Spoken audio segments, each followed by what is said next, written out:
Hello friends, super magic રસોઈમાં મિત્રો હું આપનું સ્વાગત કરું છું.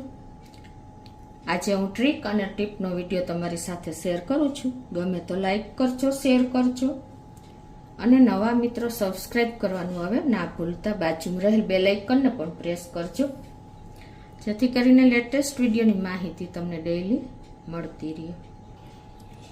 તો પહેલી ટ્રીક એ છે મિત્રો કે આપણે અત્યારે જો માખીનો ઉપદ્રવ બહુ વધી ગયો છે. ચોમાસાની સિઝન ચાલુ થાય અને આદ્રા નક્ષત્ર ચાલુ થાય ને એટલે માખીઓ ગમે ત્યાંથી એટલી ઘરમાં આવી જાય છે ને કે આપણે માખીઓનો ત્રાસ એટલો સહન કરવો પડે છે ને કે જાતી જ નથી. તો એના માટે આપણે ઘણું બધું અજમાવીએ છીએ, પણ ગમે તેમ કરીને માખીઓ તો આવી જ જાય છે. તો આ માખીઓ દિવાળી સુધી આમને એમ રહે છે. એટલે કે આપણે જે શ્રાદ્ધ ખાઈને જાય એમ કહે છે કે ત્યારે છેક માખીઓ ઓછી થાય છે.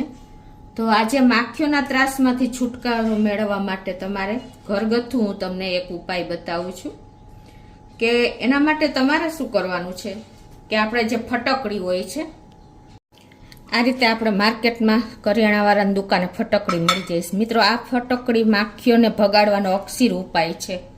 તો એને તમારે શું કરવાનું છે કે આ રીતે એનો પાવડર બનાવી લેવાનો છે તમારે ફટકડીનો. ખાયણીમાં કે નાના નાના પીસ કરીને તમે મિક્સર જારમાં પણ બનાવી શકો છો.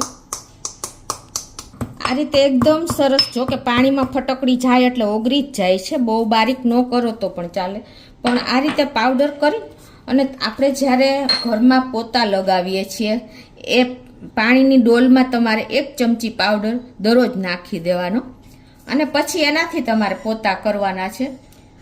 તો મિત્રો, તમે આનાથી પોતા કરશો ને ફટકડીવાળા પાણીથી તો તમારા ઘરમાં માખીઓ આવવાનું નામ નહીં લે. એટલી આ ફટકડી માખીઓ માટે અસરકારક છે.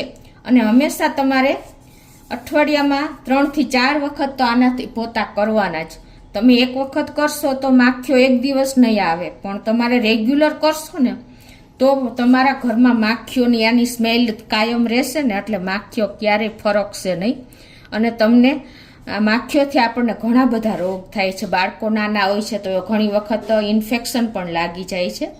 તો ખાસ તમારે અત્યારે ચોમાસાની સિઝનમાં ફટકડી, ફિનાઇલ કે કોઈ કામ જ નથી કરતું મિત્રો, એટલું આ માખીઓનો ત્રાસ હોય છે. પણ માખીઓને આ ફટકડીની સ્મેલ નથી ગમતી.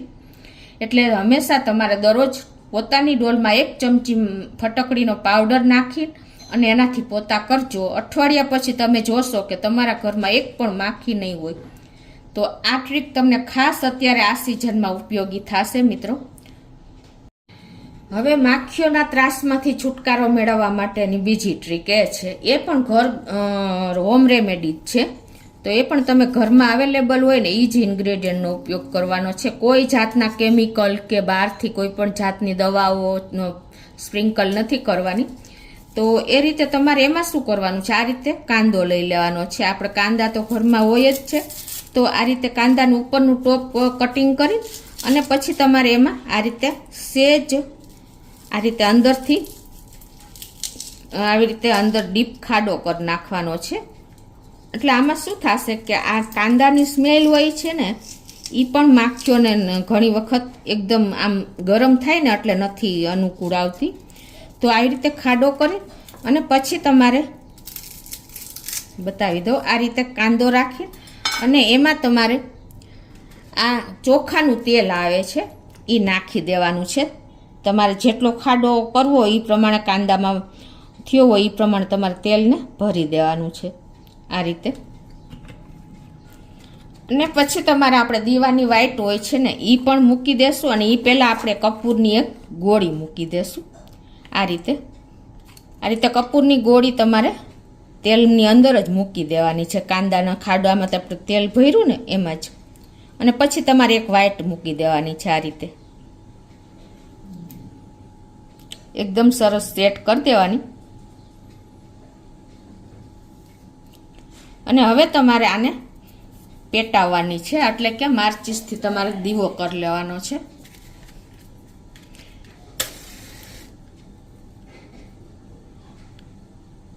આ રીતે તમારે દીવો પેટાવીને અને આખા ઘરમાં એને ફેરવી દેવાનો છે.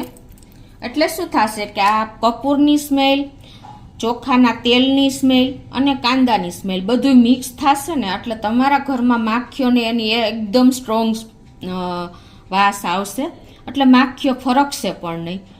ગમે ત્યાંથી તમારે એક બારી ખુલ્લી રાખવાની એટલે માખીઓ જતી રહેશે. મિત્રો તમે આ એક ઉપાય કરશો અને ફટકડીના પાણીના પોતા કરશો ને તો ક્યારેય તમારા ઘરમાં માખીઓ ફરકશે નહીં અને તમને શાંતિ લાગશે. અત્યારે માખીઓ એવી ઝુંડના ઝુંડ ઘરમાં ફરકતી હોય છે ને કે નીકળવાનું નામ નથી લેતી. હવે ત્રીજી ટ્રીક માખીઓ માટેની એ છે, માખીઓને ભગાડવાનું, કે એમાં તમારે આવી રીતે નેપથોલની ગોળી એટલે કે ફિનાઇલની ગોળી જે આવે છે ને, 2-3 ગોળી કે તમારે જે પ્રમાણે બનાવી હોય ને એ પ્રમાણે લેવાની છે, અને એક કપૂરની ગોળી લેવાની છે. કપૂર મિત્રો એટલું જ હેલ્થ બાબતમાં અને આવી રીતે તમારે રેમેડીમાં બહુ કામ કરે છે. જીવજંતુ કે આપણે ઘણી વખત હવા ચોખ્ખી કરવા માટે પણ કપૂર વાપરતા હોય છે. તો આ કપૂરની ગોળીને તમારે કોઈ વાસણમાં વધારાનું વાસણ હોય તો એ લઈ લેવાનું છે, ડિસ્પોઝેબલ ગ્લાસ કે કાંઈ પણ કપ કે કાંઈ, નહીંતર તમારે આ રીતે પેપર લઈ લેવાનું છે, કેમ કે આની સ્ટ્રોંગ સ્મેલ હોય છે એટલે વાસણમાંથી જાતી નથી. બીજી વખત તમે એ વાસણનો ઉપયોગ ન કરી શકો ને એટલી બેસી જાય છે, એટલે તમારે આવી રીતે કોઈ પણ વધારાનું વાસણ કે પેપર લઈ અને એનો પાવડર બનાવી લેવાનો છે.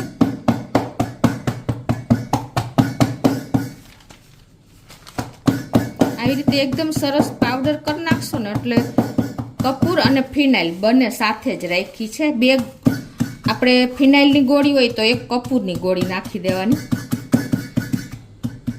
મિત્રો આપણે માર્કેટમાં સ્પ્રે મળે છે માખીઓના વંદાના, એ બહુ ત્રાસ, કેમ કે એની સ્મેલ બાળકોને લે છે ને તો ઘણી વખત આપણા હેલ્થ માટે નુકસાનકારક જ હોય છે. તો આવા હોમ રેમેડી તમે અપનાવશો ને તો કોઈ પ્રોબ્લેમ નહીં આવે.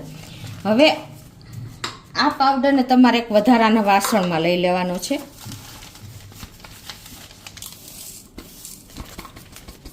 વધારાના વાસણમાં લઈને અને પછી તમારે શું કરવાનું છે, આમાં સરસવનું તેલ નાખી દેવાનું છે.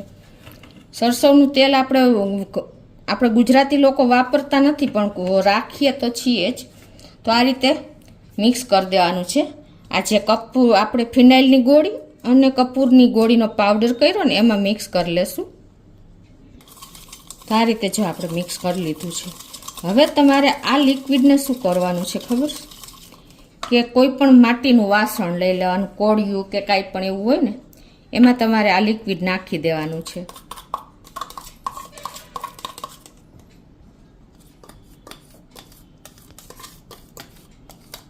મિત્રો આ હોમ રેમેડી આપણને નુકસાન નથી કરતી.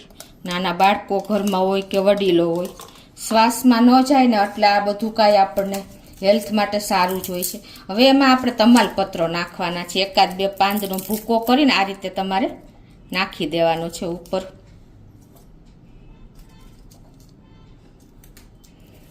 અને હવે તમારે આને પેટાવાનું છે. આ રીતે તમારે તમાલપત્રના પાંદને દિવાસળીએથી પેટાવી દેવાના છે. એટલે ધુમાડો થશે ને એ ધુમાડાથી તમારે કાયમને માટે માખીઓ વહી જશે, તમને ખબર પણ નહીં પડે અને હેલ્થ માટે કોઈ આ ધુમાડો નુકસાન પણ નથી કરતું.